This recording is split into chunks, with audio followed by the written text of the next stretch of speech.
while being on leave of absence from my work because of the pandemic and COVID, I took that as a chance to try and open myself up to do something more creative.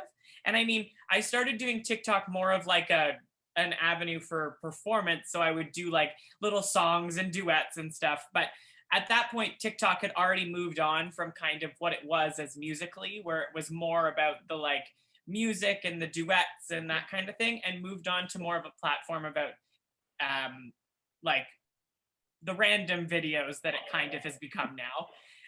Yeah. So at that point, I started doing one of the things I think that moved me into the political side of TikTok was during the Trump, like, I guess the election cycle. Yeah. Yeah.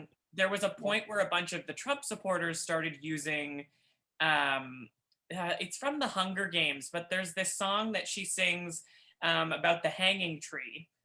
And it's like this protest song, like specifically against like this like crazy terrible corrupt government, and the Trump supporters were using it as if like they weren't that, like the person in power that they were supporting was the person that that song is about.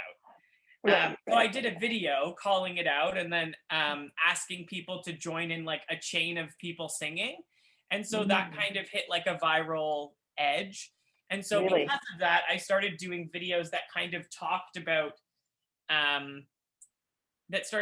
like politics kind of, but more so on the side of like queer rights and activism and like that kind of stuff.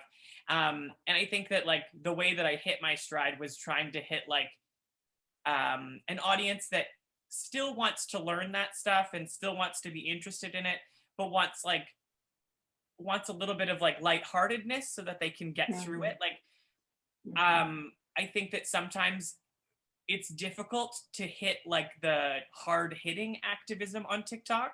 And it kind of has to come from a place of like, not necessarily humor, but it has to come from a place of like tongue in cheek in some way, if you know what I mean. So I think that that's how my TikTok journey kind of evolved, was through coming to a point where I realized about like how you bring interaction to your page and get people interested, and then talk about important issues is kind of like how it is, because you have to do both to kind of get there. And I think that, I guess that would be kind of how it started, was that whole thing about Trump.